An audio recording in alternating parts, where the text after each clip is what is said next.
কাকা গরু কি ঘরের ভিতরে রাখছেন? এই সমস্যা তো নেই, বারান্দায় গরু। আসসালামু আলাইকুম, কেমন আছেন সবাই? আশা করি ভালো আছেন। দেখেন, ঘূর্ণিঝড় রেমালের তাণ্ডবে আরও একটা বাড়ি ডুবে গেছে। আপনাদের সবগুলোকে দেখানোর চেষ্টা করব। দেখেন, খুবই পরিস্থিতি খুবই খারাপ, দেখানোর চেষ্টা করব আপনাকে। দেখেন,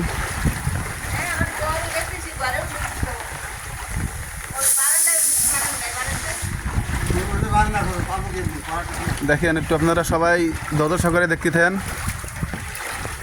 দেখেন, গরুর গোয়ালটা পানির নিচে চলে গেছে। আপনাদের মুরগিগুলো কোথায় অবস্থান খুঁজে দেখেন, আরও দেখাবো। দেখেন, হাঁস মুরগির খড় পানির নিচে। এই দেখেন, খেরের পালা, ঘর, বসতি ঘর। এখনও বাতাসের বেগ আগের মতোই আছে, কমে নাই। এরকম যদি থাকে তাহলে হয়তো একসময় পুরো ঘরটাই পানির নিচে চলে যাবে।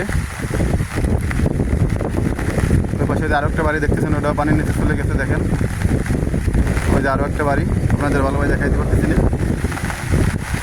আমার ভয়েসটা ভালোভাবে বোঝা যাচ্ছে কিনা আমি জানি না, অনেক বাতাস, তার ভিতর দিয়ে আমরা চেষ্টা করতেছি।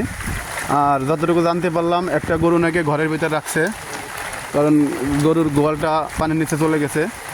এজন্য গরুটাও পানির ভিতরে ঘরের ভিতরে রাখছে। আমরা যদি দেখানোর চেষ্টা করি, দেখি না, দেখা যাচ্ছে না ভালোভাবে। দেখেন, এসে আমাদের পরিবেশ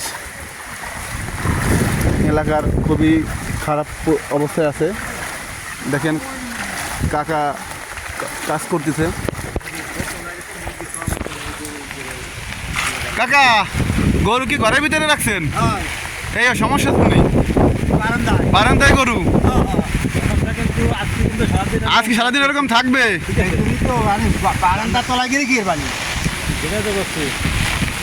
পরিস্থিতি মোকাবেলা করতে হবে আমাদের। আল্লাহ আমাদের সবাইকে হেফাজত করুক। আর রান্না বান্না কি খবর? চুলে আগুন জ্বলে না? চুলো বন্ধ হয়ে গেছে, পানি উঠে গেছে। তো অবস্থা এই সব শুকনো খাবার, চিরা গুড় এগুলো খাবেন। দর্শক দেখেন কি একটা পরিস্থিতি, মানুষ এই পরিস্থিতি কীভাবে ফেস করতেছে। পানি থই অবস্থা, সব জায়গা, রান্নাঘর, ঘর বাড়ি, যেখানে বাসস্থান সম্পূর্ণ তলিয়ে গেছে। আর আজকে সারাদিন হয়তো এই ঘরগুলো সব তলিয়ে যাবে।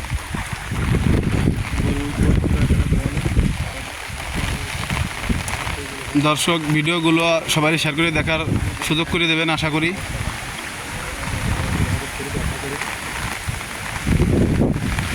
আর এরকম আরও ভিডিও দেখতে চ্যানেলের সাথেই থাকুন, আর সবাইকে ভিডিওগুলো দেখার সুযোগ করে দিয়েন। বাতাস কিন্তু কমে নাই, দেখছেন বাতাস আগের মতোই আছে।